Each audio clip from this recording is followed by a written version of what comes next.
welcome to Edinburgh Watch Company. My name is Jonathan and today we're going to do something a little bit different from the norm. We're not doing the regular watch reviews or the collections.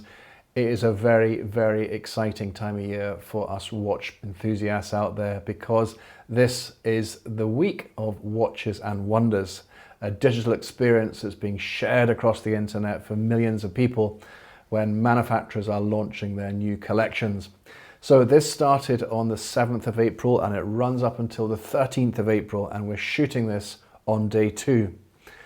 Now yesterday I had the chance, I was invited by my friend Paul Thorpe, who has a fantastic YouTube channel, to have an instant reaction to the latest collection that came out from Rolex and Tudor and Breitling and Patek, etc. And that literally was just half an hour after the launch happened. So 24 hours later, it's just given me a chance to have a bit of a reflection, and I thought I would just share my thoughts and views with you on these gorgeous new watches that have been introduced.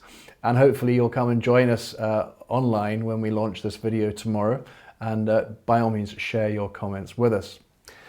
Now, Watches and Wonders was on last year, and of course we're going through this pandemic. There was no chance to have the normal Basel watch fair, and of course the watch manufacturers wanted to find a new way to reach the world and tell them what was going on. Now, typically with the Basel watch fair, they're seeing tens of thousands of people visit the fair.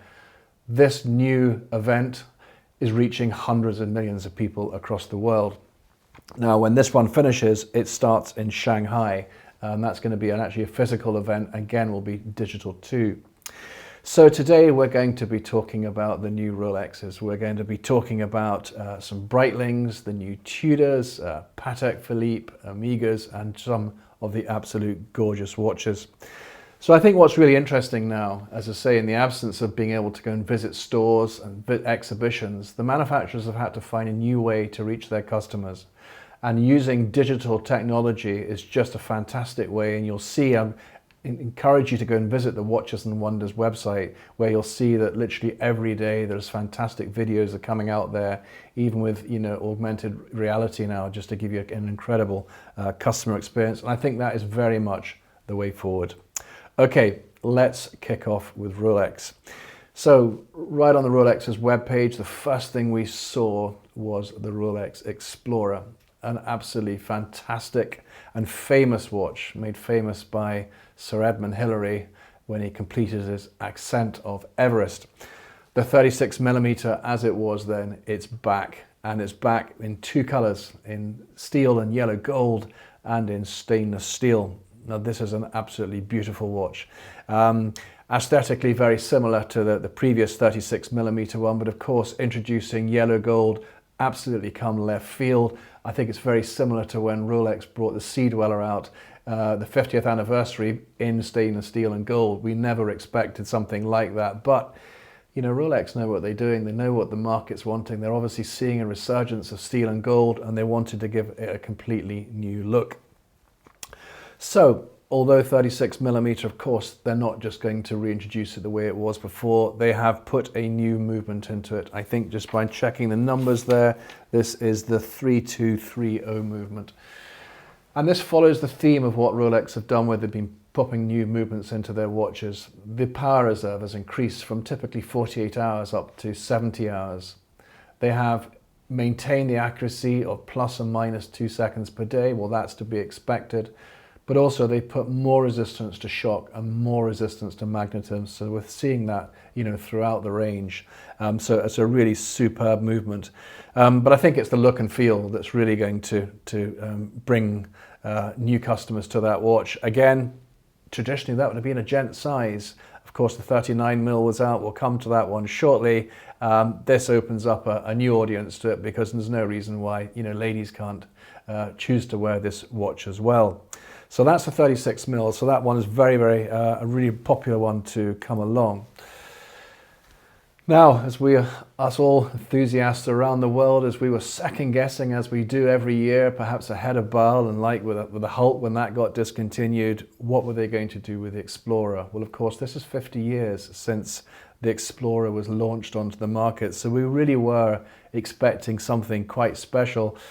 I think if I'm honest, like all of us, we're a bit disappointed. We did expect something slightly more significant. I think for me, I think the ceramic bezel is probably what I'd expected to see on that watch. I think the stainless steel bezel on the Explorer, a little bit like the old Daytonas, was the Achilles heel of the watch, and it is the, the part that could get marked. However, they must feel they love that traditional look at it. So from a distance, it looks exactly the same.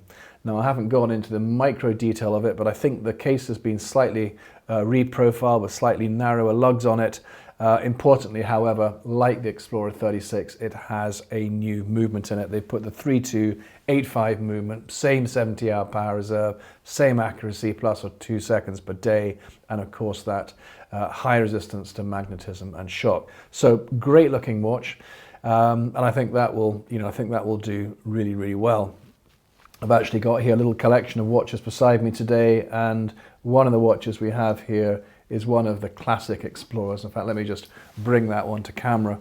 This is a beautiful watch that came in as a part exchange recently, and it's one with the Rehaut dial, so it's one of the last of the watches in 2010, and it also has the 3186 movement in it. So it's not one I've actually advertised, it's one I'd almost like to perhaps keep as part of the collection, because I think it is just such a beautiful watch and lovely proportions on it too, and has been a very, very good seller for Rolex. So that's the main thing, re the Explorer. Moving on to the Datejust. Now, we all know how hard it is to get sports watches from any Rolex store in any country around the world. The Datejust is therefore very much a mainstay of Rolex's collection, and it's a watch that has been popular for ladies and gentlemen literally since the 1930s. A watch from 26mm up to 41mm.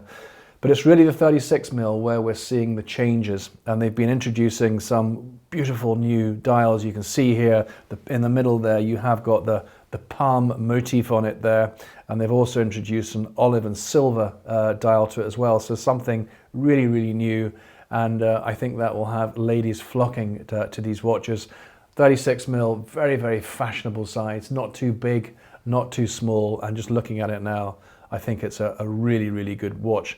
Now, movement-wise, a couple of years ago, that new movement went into the 36mm, so it was already enjoying that 70-hour power reserve and all the other improvements they actually made to the watch. So I think that's really good. You can see there with the rose gold there and steel and yellow gold, there's some actually gorgeous dials there. And I know my chum Paul Thorpe talks a lot about dials, how important the dials are on watches, and I think Rolex proved that point in September last year when they brought out that Oyster Perpetual range. I mean, wow, what a range of colors, and how successful has that been. In fact, I was talking to a customer today who was offering me one of these Tiffany watches, and he thought it maybe make 12,000–13,000 pounds. I mean, it's an incredible price for a watch that cost 4,700. So Rolex, you do know what you're doing. There's no doubt about that.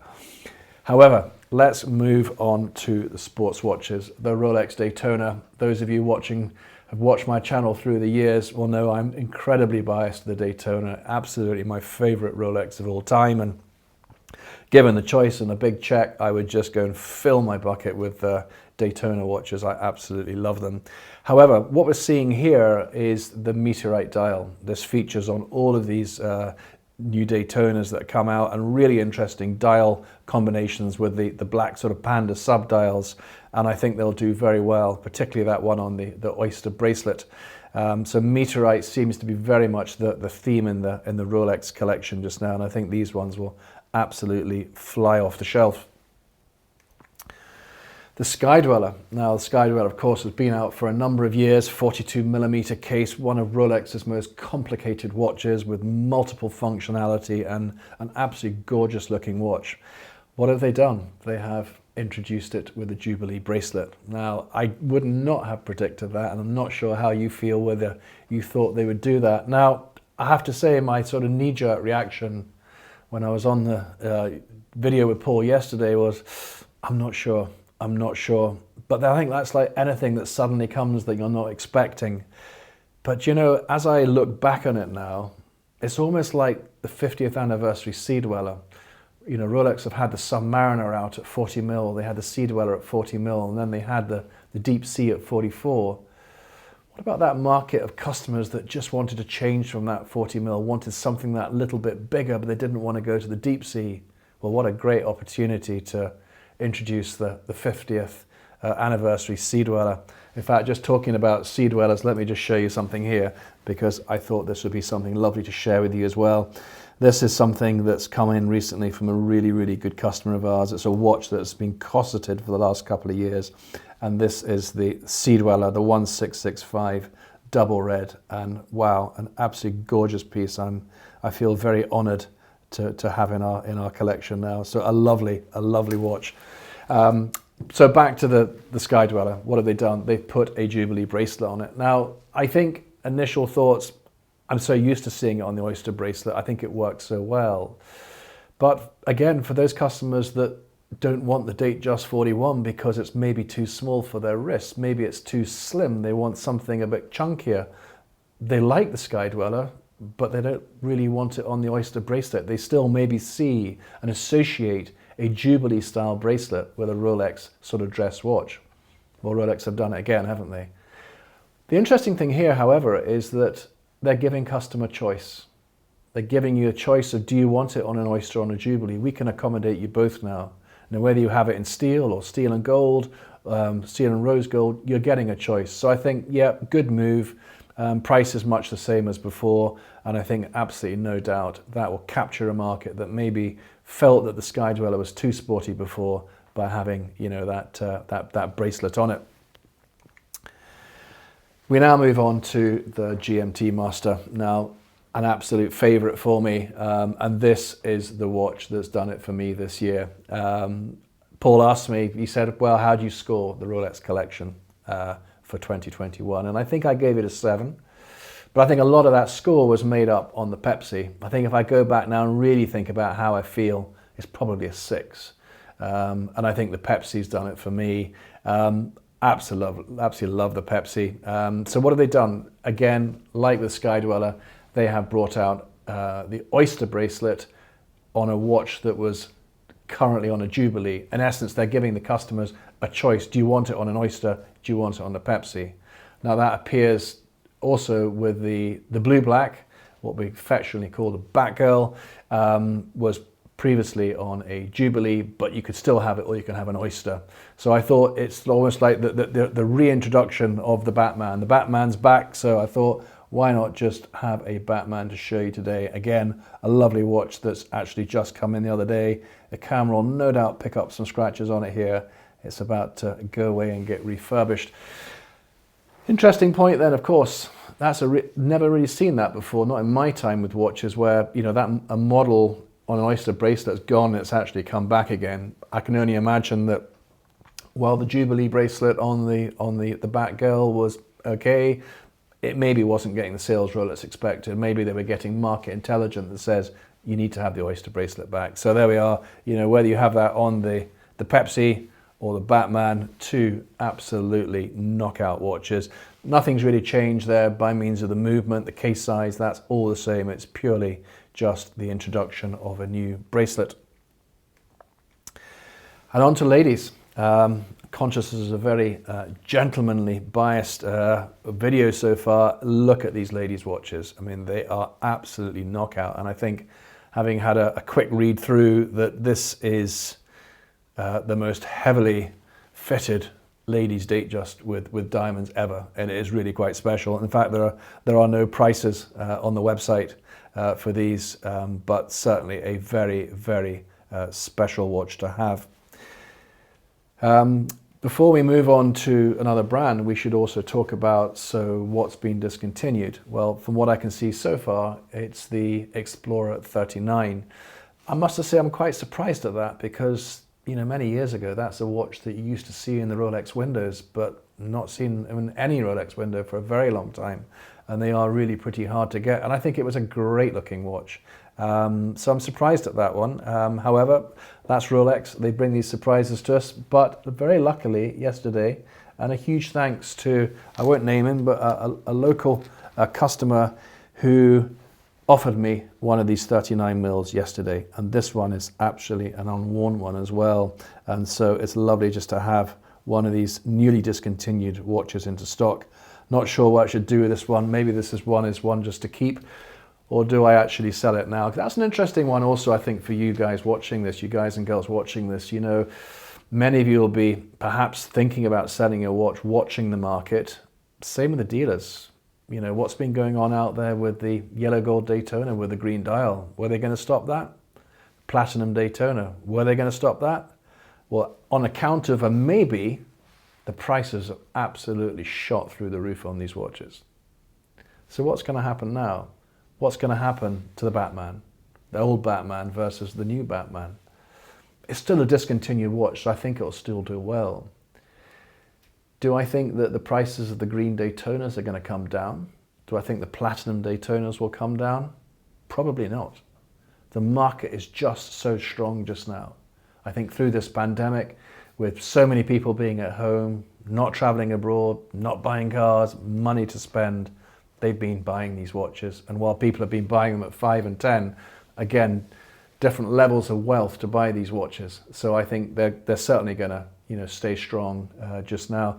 I think the other watch that's been discontinued is the 34mm Oyster Perpetual as well. So that wasn't really a big seller for us, but so I think overall from Rolex, nothing incredibly new and different there. A few tweaks and changes there, but Pepsi, that's absolutely the one for me, and I'm sure many of you watching this will be straight on the phone to your dealers trying to reserve one of these two, and I wish I could reserve one too, but however, I don't think a Rolex dealer is going to sell me one, but hopefully one of you guys, maybe if you get one, you can let me know. Okay, so let's leave Rolex and move on to their sister company, Tudor, owned by the parent group of Rolex.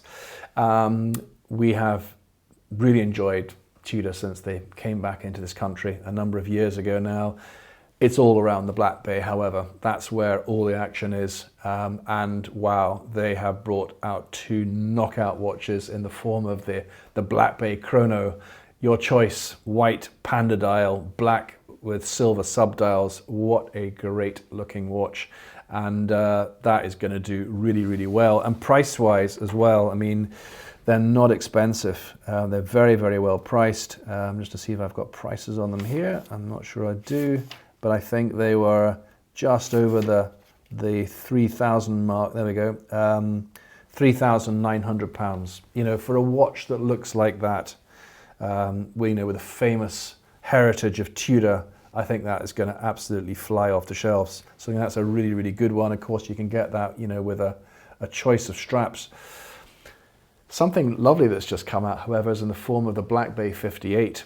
You can see here on the left-hand side that they have introduced it in silver. Now, it's actually what they call 925, which I understand is 92.5% silver, and it comes with a taupe dial in it.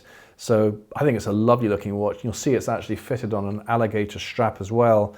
And I think it's well priced, you know, £3,230 versus the blue one there on the right at £2,760. So a stainless steel watch to a silver watch for £500 more, new dial, new look, alligator strap. Yeah, I think that's going to be an absolute winner for them. And lastly, the yellow gold Black Bay 58. There's a real theme, I think, in 2021 around green. Look at the popularity of the Rolex Daytona. Look what Oris has been doing. Look what Patek Philippe have been doing. Breitling. I think green is very much the in color this year. So there we are. Tudor, 18 karat, yellow gold, green dial, alligator strap. Absolute knockout watch. That's going to do very well. £12,610. Well, it's not your normal price point. You expect to pay for a Tudor, but you know, what do you pay for an equivalent gold Rolex on a strap? You know, or like an Oyster Flex Daytona. Okay, I appreciate it's a chronograph, but you're 24,000. So to have a watch of that look and feel for sort of half price, yeah, I'm sure that one's going to do really well too.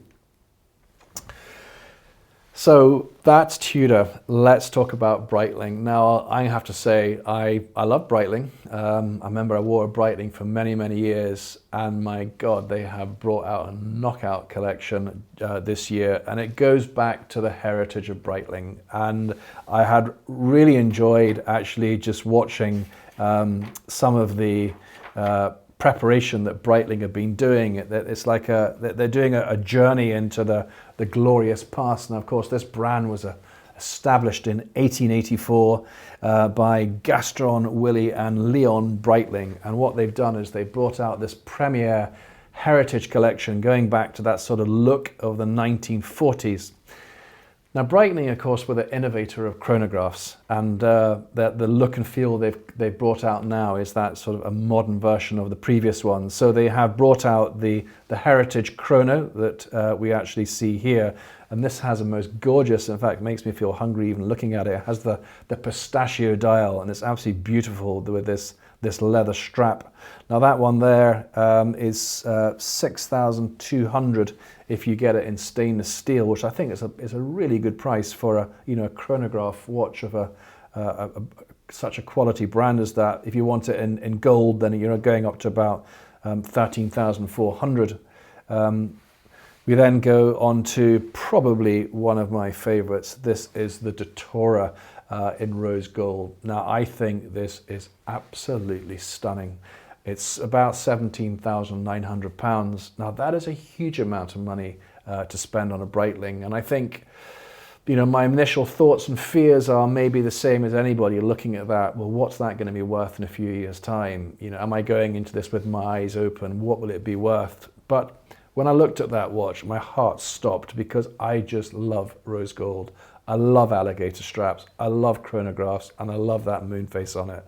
And I think that watch is absolutely gorgeous. So I went away and I thought, well, if I looked at other brands such as Patek Philippe, what would the equivalent Patek Philippe cost? It's about 130,000. I looked at Vacheron Constantin, about 117,000. Well, this in many ways looks just as good. It's still rose gold. It will have a fabulous and accurate movement in it. It's got that lovely heritage look to it. Why not? However, that's it in rose gold, but this is the one that's going to capture the market. Now, I know those will be people watching this will go, oh, that's a rip-off of the Patek Philippe 57P in platinum. Well, I wouldn't like to use those words. I would say there is some similarity to it, but gee, look at that. Beautiful, what they call a copper dial. We might call it salmon, blued hands on it, the moon face, stainless steel, alligator strap with a deployant clasp, £9,250. Hell, that's a nice watch. That's a really nice watch. 42mm case size. I think you can see I pretty well sold it on myself. I'm not quite sure. I think my logic, my head goes stainless steel. That's the one that will hold its money best. But really, I absolutely love that rose gold. It is absolutely beautiful.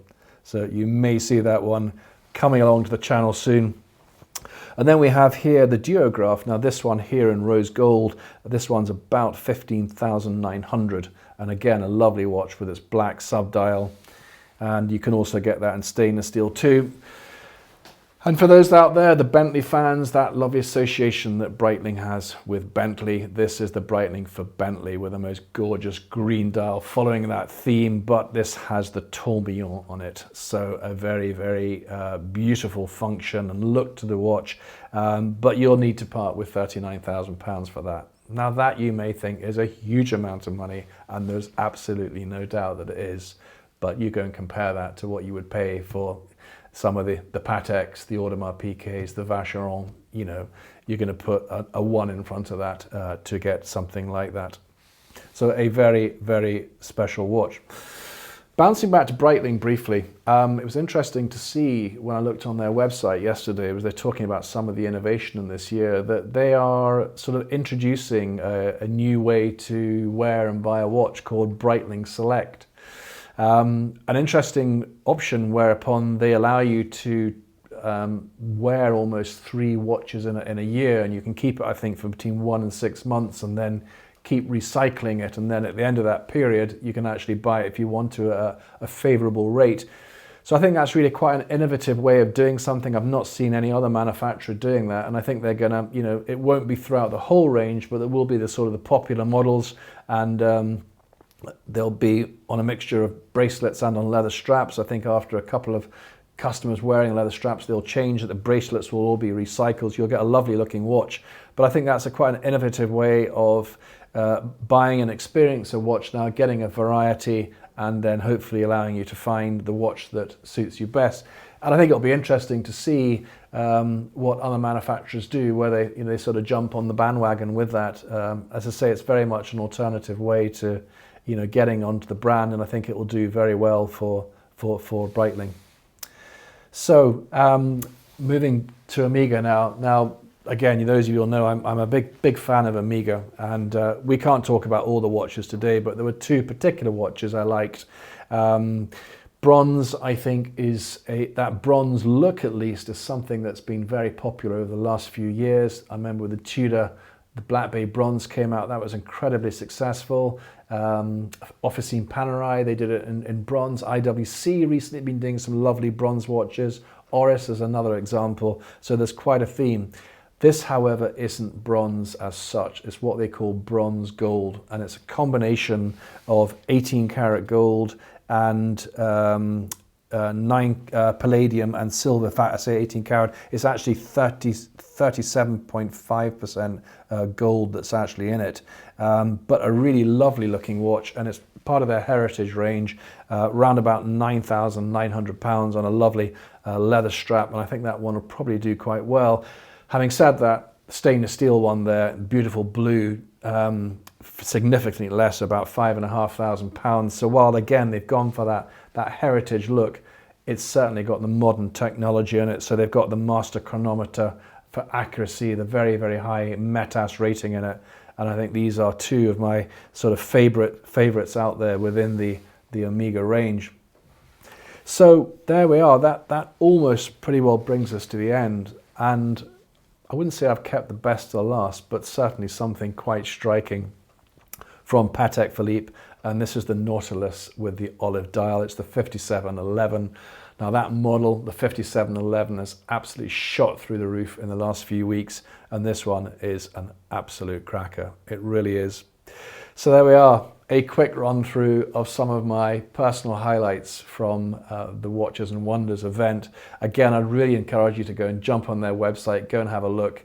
We'll be launching this video in the next day or so. Please come and join us, come and share your views. I'd love to see what you think about these watches too. And I think it's a really, really exciting time for us watch lovers. So there we are. Thanks very much for watching. If you've enjoyed the channel, why not go and share this with your friends? Why not like? Why not subscribe? Thanks for watching. Bye-bye.